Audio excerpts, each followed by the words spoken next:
In this video, I'll detail how to turn on or enable chimes on Apple Watch. So if you have an Apple Watch and you want to enable chimes on your Apple Watch, then this video is going to walk you through. So if you don't know this video, you found this helpful and informative, please don't forget to like and subscribe. Now to enable or turn on chimes on Apple Watch, all you just need to do is press the two crown ones.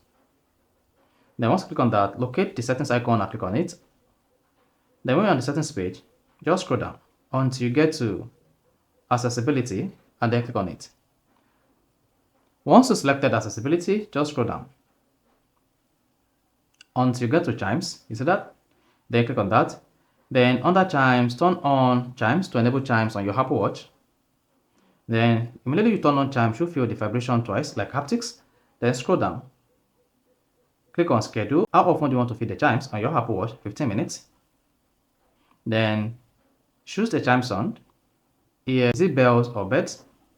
So just select your most preferred sound here, and once you're done, hit the power button, and that is it.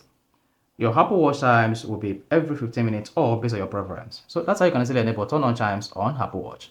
If you found this video informative, please don't forget to like and subscribe.